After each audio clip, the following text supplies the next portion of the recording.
Guest is Glen Weyl. And Glen has quite an impressive biography. His website, by the way, is glenweyl.com. He's a principal researcher at Microsoft Research New England, whose work aims to use technology and economics to find new ways to organize societies and reduce inequality, increase productivity, and ease political tensions. He is also the author of the book Radical Markets, Uprooting Capitalism and Democracy for a Just Society. Glen, thanks for joining me. My pleasure to be here with you, Chuck. All right. Glen, I want to talk a little bit about some of the issues, some of the hypotheses you present in your book here about uprooting capitalism. First of all, I mean, are you suggesting that capitalism be changed or somehow uprooted? And if so, what would you suggest replace that system? Well, everybody thinks that capitalism and free markets are the same thing, but that's a relatively new idea. Actually, in the 19th century, a lot of people thought that capitalism, private property, and a lot of the ways that we organize our democracy were inconsistent with having really free, competitive, effective markets. And what my book is about is sort of reviving that set of ideas and updating it for the present age, thinking about ways in which we can actually have freer markets through, for example, partial common ownership of property, through a voting system that incorporates a market mechanism that lets people trade their influence on different things, and so forth. So it's a radically free market book, but not one that's very tied to existing institutions. And yet, maybe this is conventional on my part, but is not a free market based upon the principle of private ownership of property, of the means of production, of the purchasing of the right to purchase entities as the basis of trading goods and services. I mean, isn't that something that's natural? It's actually natural to human beings. It's natural to us as a people. Well, that's an interesting supposition that we have in our present society, but it's one that is not actually historically that common throughout human history. Markets have often been decoupled from private ownership. And let me just give you a little thought experiment to illustrate that. Imagine that all the major private property, all the buildings, all the airplanes, major parks, things like this, were continually up for auction to the highest bidder. And that bidder could hold on to that as long as she was willing to surrender that asset to anyone who came along and outbid her, and paid that highest bid in a monthly rental payment into a common pool. That is about as radically of a free market system as you can possibly get. Everything has a price on it. Everything is constantly competed for.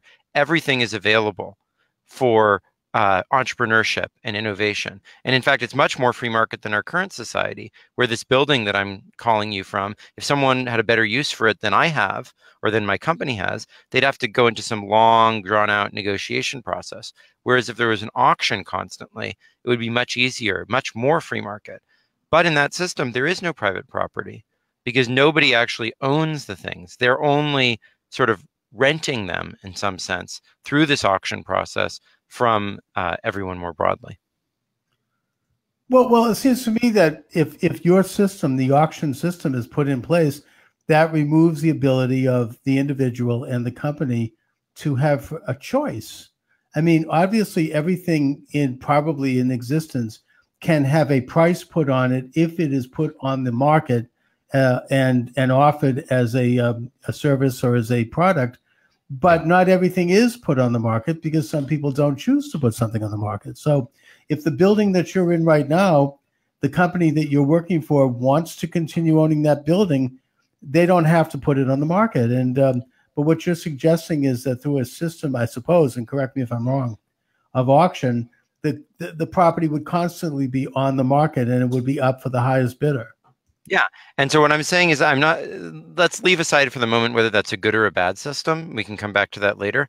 All that I'm pointing out is that would be about as free market of a system as you can possibly get, much more than our present system, because things would be much more dynamically available. There would be much more presence of markets in the world. and yet at the same time, it wouldn't have any private property. So that's not to say that it's a better system. I'll argue why I think it's a better system, but it is to say that we can have a free market system, even a radically free market system, without any private ownership. Well, I would take issue with that as being a free market system, because the free market doesn't exist in some kind of a vacuum. The free market is based upon the free will of individuals to engage in or not engage in the trade of goods and services. So if people, and there's bigger issues with capitalism than even that. I mean, there's also a spiritual component and an ethical component to capitalism that I think was removed in the 18th century by Adam Smith, unfortunately, as an unintended byproduct of his separating economics as a discipline from its original home, which was with the church and with a spiritual understanding of the human being. But it seems to me that the market is based upon the free choice of citizens, of people who own and have the right to own. And that to take that away and to put everything up for auction, that's not free market. I mean, that's, to me, that's in a sense a form of public ownership, because the highest bidder is going to own everything. It is a form of public ownership, but it is a market. So that's what I'm trying to say. I'm trying to say something can be a market without being private property. That's the point. Well, sure, it can be a market. I mean, communism has a market. No, it doesn't. Communism doesn't have markets. They have central planning. Well, that's my system. Well, my system has no central planning. That's the thing. Okay. The system I'm describing is completely decentralized. So it's in communism there is no decentralization. Everything is centrally planned by a single individual or a small group of people. My system is radically decentralized. So the standard Hayekian or other objections to central planning don't apply to the system I'm describing. I'm not saying that there aren't reasons you should object to what I'm saying, and we should talk about those. But I'm just saying that it breaks apart the notion that a market is the same as as private ownership. What I would suggest is that what you're saying here would really not be private ownership, and it would therefore it wouldn't. Yeah, and it would therefore, in a de facto sense, not be a free market, because the freedom to engage in transactions would be compromised by some kind of a I don't know if I'd use the word radical. I mean, I guess you use the word radical in your book, right? Transformation of the concept of private ownership, which, by the way, I mean, the idea of ownership of property is something that exists in nature. I mean, animals understand this. Plants understand it. I mean, it's, try to interrupt a bird's nest and you'll find out what happens.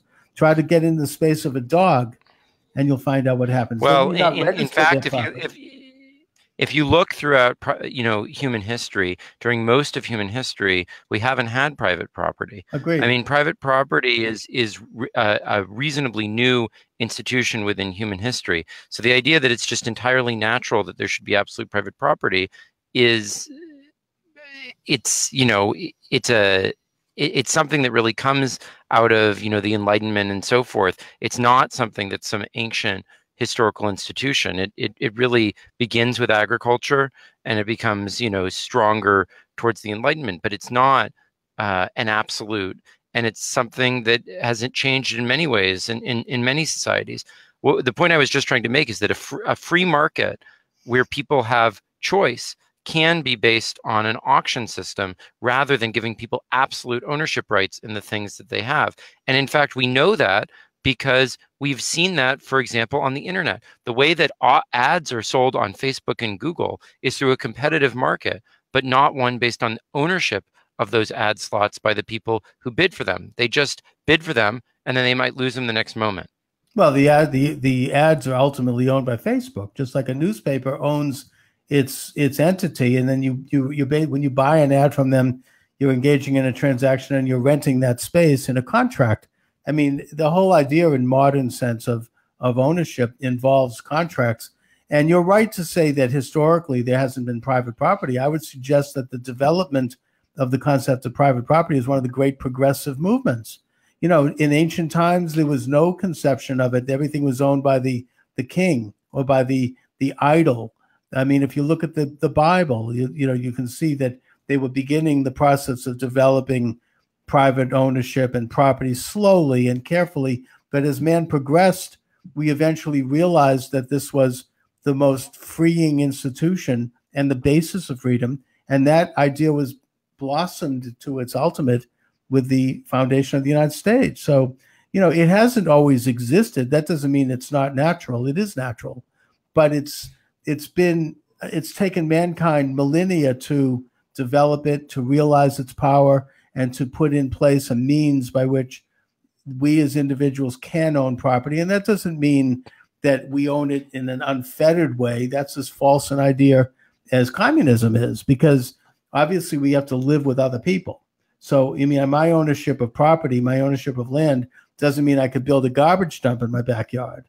It's because they have other people's property checking my rights. It's like a system of checks and balances. So to my way of thinking, it's a very progressive system, and it's one that does reflect the better aspects of nature. Well, so let me try to explain to you, now that we've clarified the distinction between markets and property, why I think that having something that's not private property might be superior. Okay. Does that seem right? Yeah. So the reason is that private property often leads to what's often called a holdout problem, where people can stand in the way of a better use of the same resources. So let me give you an example. You and I right now are talking to people over the internet, not over broadcast television. Right. Broadcast television, broadcast radio have steadily declined in the listenership, at least delivered via the airwaves, right?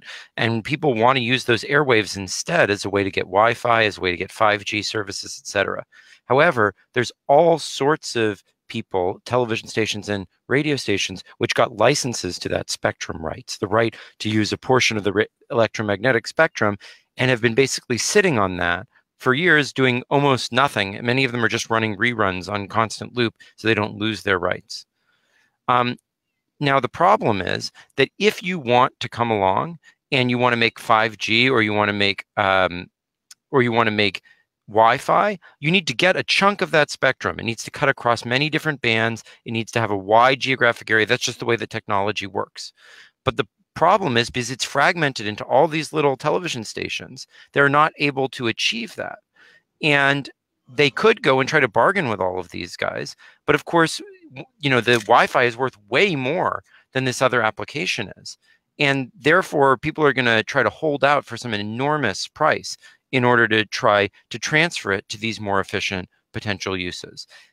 To try to address that problem, the government, in a very centralized way, over the course of 8 years, with a lot of legislation, held an extremely elaborate auction process, which ended up, for the antitrust reasons we were talking about before the broadcast, getting completely manipulated by some private equity funds. It didn't end up working. The whole thing sort of fell apart. And now we're still stuck with some of the worst 5G and Wi-Fi coverage of any developed country, because of the absolute right to the spectrum. So instead, we could have a system of partial private ownership, where they can hold on to their licenses for a period, but only if they pay a price, and that they have to stand ready to sell those rights to someone who's willing to pay more for them than that. And that system gives them some control. It allows a market to determine. It doesn't have any central planning. It's determined completely by market process, but it's much more dynamic and fluid, and allows for better updating of technology than does a rigid system based on absolute private ownership. Well, first of all, my understanding is that the broadband is part of the public domain, and that it's leased to these companies. So, like a lot of things, the public has some say in how they function. I'm not, the whole idea of absolute private ownership at the exclusion of society, that's, as I say, that's as false an idea as communism is. It's not, we are in the world. I mean, we have to answer to other forces as part of responsible ownership. But having said that, I would suggest that the very program we're doing right now, where I lease this space to a contract from Facebook. Actually, Be Live TV, I pay for a subscription, which gives me access to doing this show. This is an end run around that system. This is a way that you can create your own television show. You can create your own television network, and people are doing it. Not just me. A lot of people are doing it. So, if you have a free market and you have, ownership or leasing of an entity, in this case, Facebook, then you're going to find a way around that. Well, I mean, as we saw with the Spectrum example, I'm not saying you won't eventually find a way around it, but we're now 15 years behind countries like Israel and Australia, which had much more fluid ownership of the spectrum and have managed to allocate it. You go and look at the way that Wi-Fi works there, the way that 5G works there, they're ages ahead of us because they didn't have this rigid control of the spectrum. And what I'm advocating is not, doing away with any ownership rights. What I'm advocating is, as you just said, that we have a responsible system of property where people can continue to enjoy the stability and whatever, as long as they are open to the new uses of their products in a way that allows a more fluid and dynamic economy. Okay. I mean, I'd only add that I don't think it's quite accurate to compare the United States to Israel or to Australia. Israel is about the same size as Massachusetts, and it has about the same population. And so in Australia, maybe, 3 New England states. I'm just saying the United States is much bigger, much more complex than that. And in a way, what you're suggesting might augur toward an argument for a decentralized, state control over these matters. But I want to go on to another subject on your book, Glen, and that is the business of, you seem to be proposing a new means for voting that is different than the system we have now, which is absolutely the sanctity of one person, one vote. Right. What would that be, and how can that protect the sacred right of the American citizen to have their vote counted fully?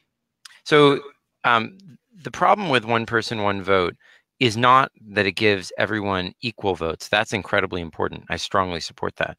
The problem is that it gives people no opportunity to trade with each other. Some issues are very important to me. Other issues might be very important to you. And different issues might be very important to the people down the street for me. In the American system and in most democratic systems, everyone gets one vote on every election, every issue, regardless of how important it is to them. What I prefer is a system where you get a budget of voice credits that you can spread across different issues, so that you can choose what's most important to you and what's least important to you and how you want to allocate that. That is the principle behind my system. It has some more details that I'm happy to go into, but the basic idea is an equal budget rather than an equality on every single vote. Well, how would that translate in terms of voting for congressmen, voting for state legislators, voting for governors, voting for presidents? So the principle is that so imagine there's, let's say, 5 people running for Congress in your district. Right now we have primaries, we narrow it down to 2 or maybe 3 of them, something like that. And then we have a runoff and every person gets 1 vote. Under my system, instead, there would be a budget that you'd have starting at the age of 18 or whatever, that you would have some voice credits. And you could spend these voice credits on all the different elections that arise, right? And those elections might be local, they might be state, etc. And when those 5 Congress people come up, you could buy as many votes in favor of that congressman or against them as you want. And the amount that you would pay out of your credits would be the square of the number of votes that you buy. So if you get 1 vote in favor of the congressman, you pay 1 credit. If you get 2, you pay 4. If you get 3, you pay 9. Or you could vote against them if you really don't like them. And the congressperson that would win, the candidate that would win, is the one that has the greatest votes on net. So when you cancel out the positives and negatives, the one that has the most votes. There's a lot of advantages of that system. It would make sure that you never have one of these races like we just went through, where almost everyone hates both of the candidates, and yet they're both in there because everyone's afraid of the other one. Because if everyone disliked a candidate on net, the candidate would sink down and would allow anybody to come in and beat them. So it would offer opportunities for it not just to be some party infrastructure that determines things, but the overall will of the people. Well, I mean, a lot of things come to mind right off the bat, and I haven't studied this, but what happens if you expound, if you spend all your credits because you feel passionate about a particular issue on a particular election, and then next time around you have nothing? So the, obviously, like in any market system, we have to rely on people who are free to also be responsible. There's no freedom without responsibility. And by giving people the freedom to choose how they want to allocate their credits, they also take the responsibility to use that in a thoughtful way. Now, that responsibility wouldn't be 100% on them. There would be equivalent of a social safety net because every year people would get additional credits. But yes, we allow people some freedom to save things up. And that freedom is also the freedom to spend things on the things that are most important to them. And, I think that that sort of freedom is just fundamental to my value system, giving people the choice rather than assuming that they're going to do something irresponsible with that choice. And if they do something irresponsible, ensuring that there's some backstop protecting them, but that basically they can bear the consequences of their actions. And would this system be available to citizens, or how would it be determined as to who would qualify as a participant in the system? So I think that the way that I would do it is at the moment that you're born, you would start accruing voice credits every year, even if you're not yet of age that you're able to vote. So if you're a citizen and you reach, voting age, you're going to have a lot of voice credits, and so you'll have a lot of ability to vote. Other people who are in the country only temporarily, but legally, would start accruing voice credits only for the time they were in the country. So, someone at the age of 18 would have 18 times the credits that someone who had lived in the country for 2 years would have, for example. Interesting. I mean, a good friend of mine, the late Dr. Samuel Blumenfeld, he once proposed that every child born in this country or naturalized in this country, that the government put, I think he said $1,000 into an interest-bearing savings account in lieu of Social Security. That's called baby bonds. Yeah. There you go. And that the accumulated compound interest, by the time they retire at 65, they would have a considerable nest egg, and they would not have had to pay into a Social Security system, which means that throughout their working life, they'd be able to keep that income and improve their life as they go. So, yeah, it sounds a little bit like that, and it's actually a pretty interesting. But for voting.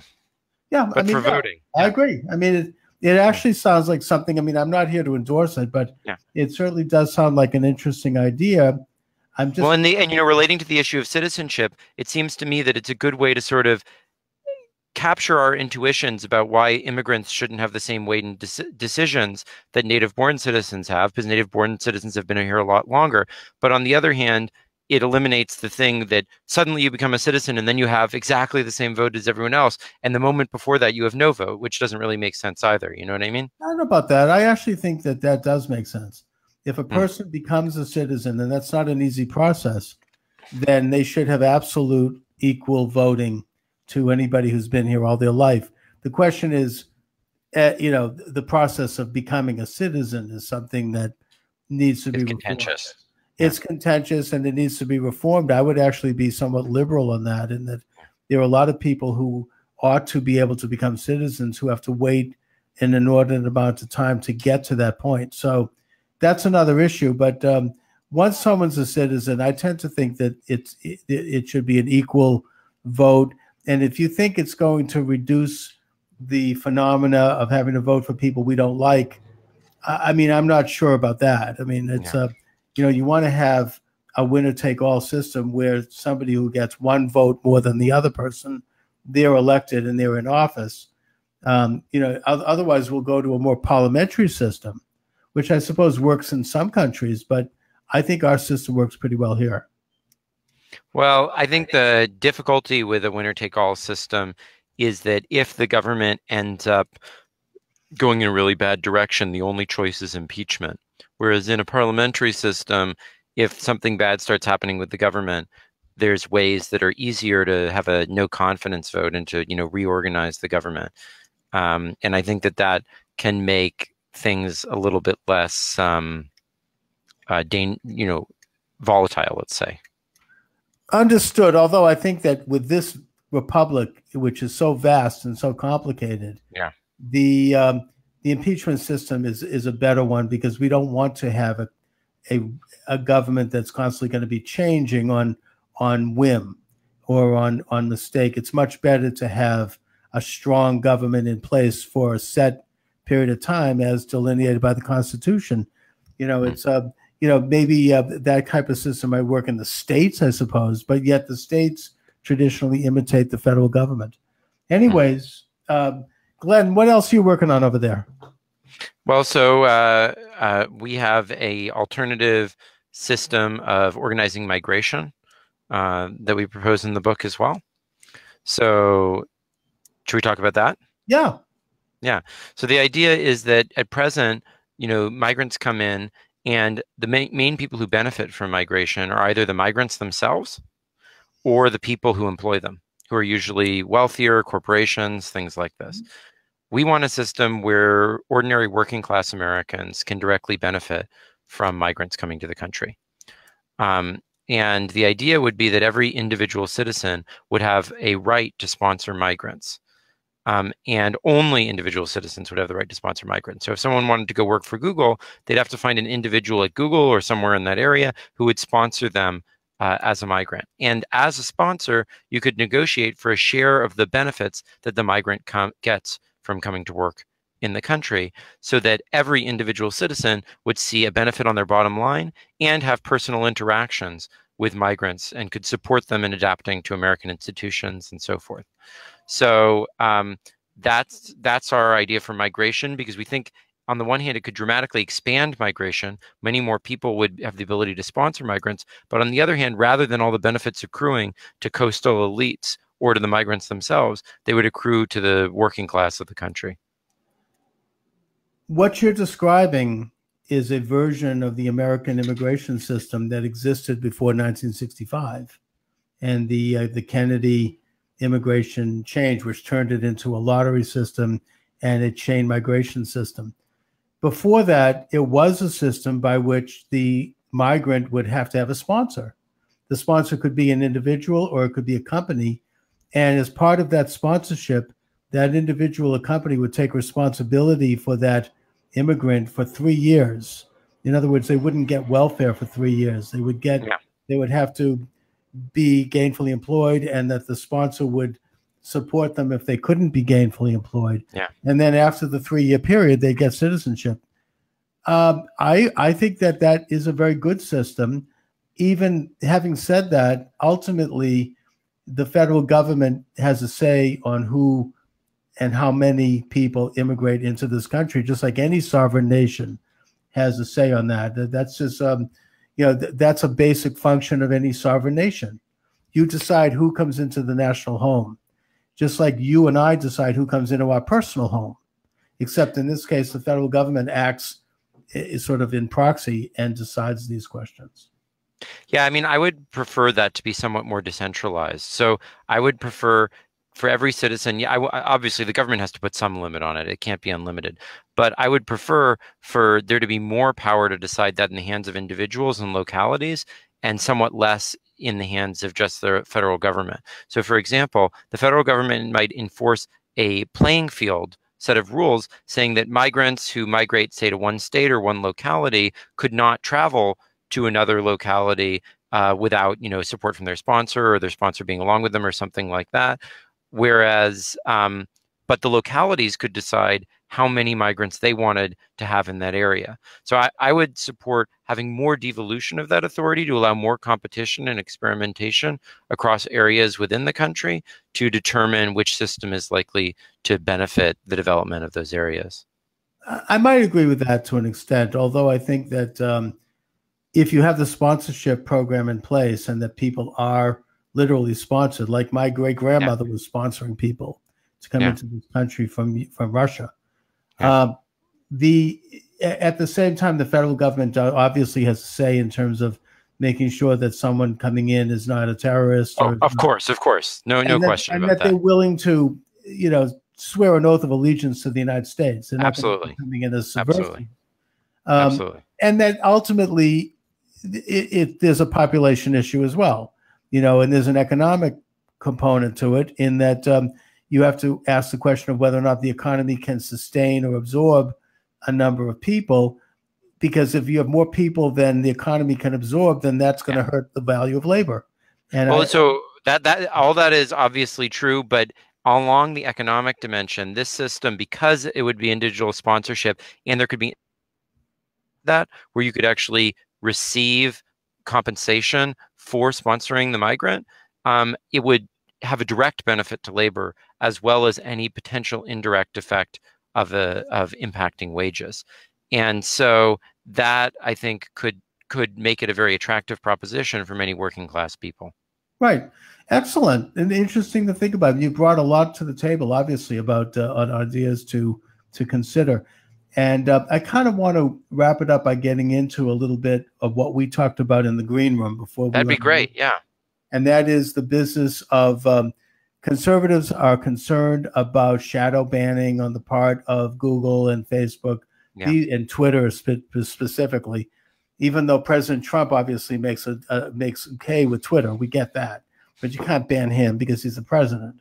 But there's all this stuff about that I hear, and also congressional testimony apparently bears some of this out, that the people who are the gatekeepers at Facebook and Twitter and Google tend to be, as you say, younger people, millennials, who tend to be left of center, tend to be liberals. And that you get these old conservative guys like me trying to do an internet show, and we find that we might not be growing as much as we would if we were left alone. So the question is this happening? Are conservative opinions being not banned, but shadow banned? I mean, sort of semi-banned. I mean, put into the netherworld, as it were, so that they're not seen as much. I mean, look, I think the answer to that question is very complicated, and it's evolving very rapidly over time, because the way that these internet giants enforce their policies is algorithmic, and they're constantly changing the algorithms. And I don't think that literally being a conservative is being used as a criterion in any of these algorithms, but that doesn't mean it's a neutral set of criteria either.